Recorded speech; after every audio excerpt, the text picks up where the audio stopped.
Good morning, students. Today we will read Hindi grammar. In our previous classes, we have completed chapter first, भाषा और व्याकरण. First हम लोगों ने complete कर लिया है and I hope you have completed in your fair copy. Fair copy पे भी आप कंप्लीट कर चुके होंगे. क्वेश्चन आंसर मैंने सारे करवा दिए exercise. Now we are going to move our second chapter. Second chapter is वर्ण विचार, फोनोलॉजी. वर्ण विचार क्या है, इसके बारे में आइए जानते हैं. वर्ण क्या होते हैं? वर्णों से शब्द बनते हैं, शब्दों से वाक्य. तो वर्ण जो है सबसे छोटी इकाई हो गई. जैसे जब कोई बिल्डिंग बनाते हैं तो ईंट से बनाते हैं, तो बिल्डिंग की सबसे छोटी इकाई क्या होगी? ईंट. उसी तरह वो जो वाक्य हैं या शब्द हैं, उस शब्द की सबसे छोटी इकाई क्या हो गई? वर्ण. तो आइए देखते हैं वर्ण क्या होता है. वह छोटी सी छोटी ध्वनि जिसके और खंड न किए जा सके वर्ण कहलाते हैं. छोटी सी छोटी ध्वनि. जैसे मैंने बताया कि वर्ण से शब्द बनेंगे, शब्द से वाक्य.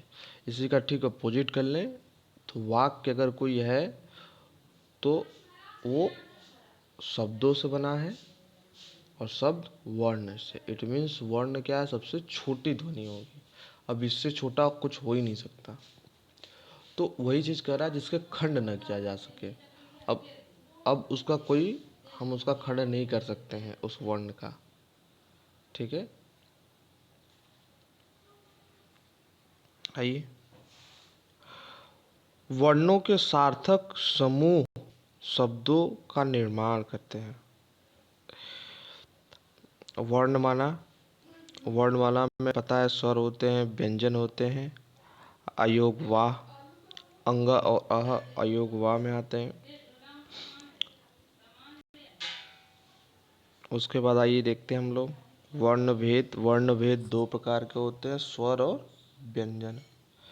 पहला देखते हैं स्वर. स्वतंत्र रूप से बोले जाने वाले या बिना किसी दूसरे वर्ण की सहायता के बोले जाने वाले वर्ण स्वर कहलाते हैं. हिंदी भाषा में स्वरों की संख्या 11 है. ये आपके स्वर होते हैं. अ आ ई उ री ए ओ. ये सब क्या है? आपके स्वर हैं. स्वरों का उच्चारण करने में मुख के भीतर की वायु बिना किसी रुकावट के बाहर निकलती है. स्वर 3 प्रकार के होते हैं. कौन कौन से स्वर होते हैं? शॉर्ट वोवेल, लॉन्ग वोवेल और लॉन्गर वोवेल. शॉर्ट वोवेल में क्या होता है? इसका अर्थ छोटा अथवा कम. जिन स्वरों के उच्चारण में समय कम लगता है इन्हें शॉर्ट वोवेल कहते हैं. ये 4 प्रकार के होते हैं. अ, ई, उ, री. ये 4 होते हैं. अ, ई, उ, री. इनके उच्चारण में क्या होता है? समय कम लगता है. दीर्घ स्वर होते हैं कितने?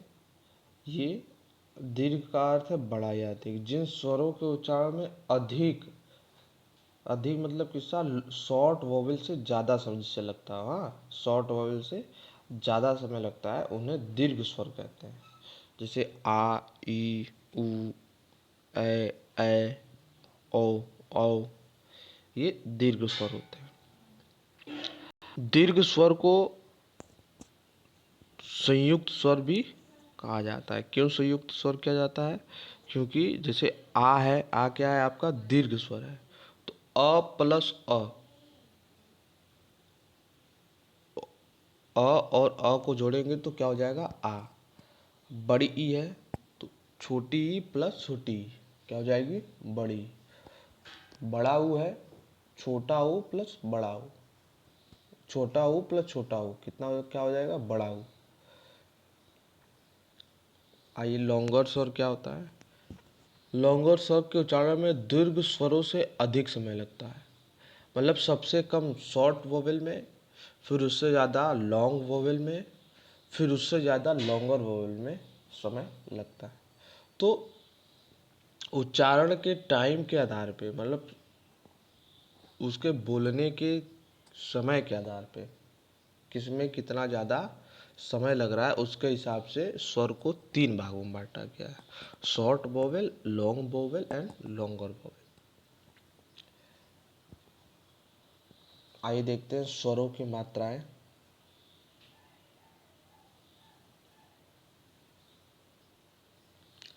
जब कोई स्वर किसी व्यंजन से पहले आता है,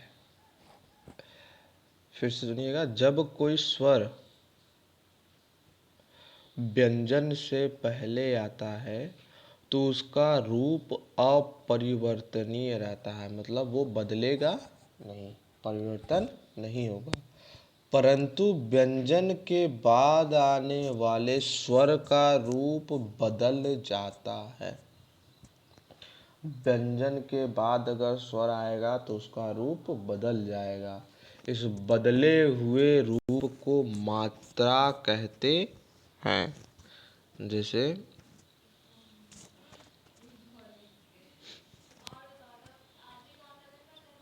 ये देखिए, व्यंजन से पहले आम, आज, आग, ईख, ईद, 59, उपकार, ये सब जो है व्यंजन से पहले है स्वर। ये देखिए, ये आग में व्यंजन बाद में है, स्वर आ पहले है। आम में आ जो है स्वर पहले है, ज व्यंजन बाद में है। आम में आ स्वर पहले है, म व्यंजन बाद में है। इसलिए ये बदले नहीं हैं, उसी तरह लिख दिया गया है। लेकिन व्यंजन के बाद ये है अ, र, अब म, र म के बीच में आ की मात्रा आ गई तो मात्रा हमारी इस तरह से लगेगी तो वो हो जाएगा राम। उसी तरह बाढ़, नील, चील, इसमें बड़ी ई की मात्रा। शुभ, पुल। स्वरों के मात्रा और चिन्ह निम्न प्रकार हैं। चिन्ह, आ का चिन्ह ऐसे, ये सब आप लोग सब पढ़ चुके हैं छोटी क्लासेस में अपने। ये सब मात्राएं हैं, उनके सिंबल हैं। व्यंजन, जिन वर्णों का उच्चारण करते समय मुख से निकलने वाली वायु के मार्ग में रुकावट आती है, उन्हें व्यंजन कहते हैं। व्यंजनों का उच्चारण स्वर ध्वनि की सहायता से किया जाता है, जैसे क, ट, न आदि। व्यंजन के भेद: स्पर्श व्यंजन, अतःस्थ व्यंजन, ऊष्म व्यंजन। 3 प्रकार के होते हैं व्यंजन। स्पर्श व्यंजन क्या होता है? स्पर्श का अर्थ है छूना। जिन व्यंजनों का उच्चारण करते समय जीभ मुख के भीतर विभिन्न भागों का स्पर्श करता है, उन्हें स्पर्श व्यंजन कहते हैं। जीभ स्पर्श करे किसी भाग को तो वो होता है स्पर्श व्यंजन। अतःस्थ व्यंजन, अतः का अर्थ है भीतर या बीच में। जिन व्यंजनों का उच्चारण करते समय जीभ मुख के भीतर किसी भाग को पूरी तरह से स्पर्श नहीं करती, पूरी तरह से स्पर्श नहीं करती, अतः स्थ व्यंजन कहते हैं। इनके उच्चारण में वायु का अवरोध बहुत कम होता है। इनकी संख्या 4 है: य, र, ल, व। उच्चारण करके देखिए, य, र, ल, व। स्पर्श कर रही है पूरी तरह से? नहीं स्पर्श कर रही है, तो यह अतःस्थ, अतःस्थ व्यंजन हो गया। उसमें व्यंजन, उस व्यंजन का अर्थ है गर्म। जिन व्यंजनों के उच्चारण में मुख से बाहर उष्म वायु निकलती प्रतीत होती है, उसे उष्म व्यंजन कहते हैं। जैसे स, श, श, ह।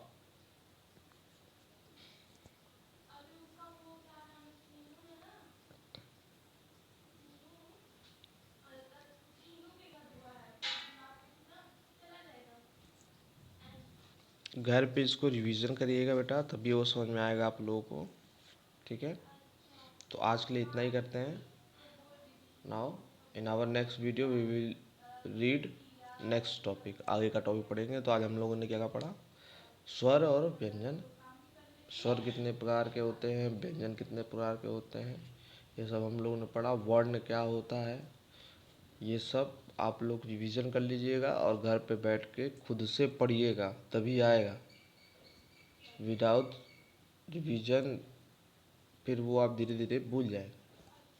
ठीक है, थैंक यू। हाँ, होमवर्क क्या देंगे? होमवर्क जो देंगे प्रश्न बना के मैं खुद से दूंगा, रफ कॉपी पे करना है, फेयर कॉपी पे मत करिएगा। फेयर कॉपी जब एक्सरसाइज सॉल्व करवाएंगे, जब आंसर हम देंगे, तब आपको फेयर कॉपी पे करना है। तो आज का होमवर्क रफ कॉपी पे करिएगा। Thank you.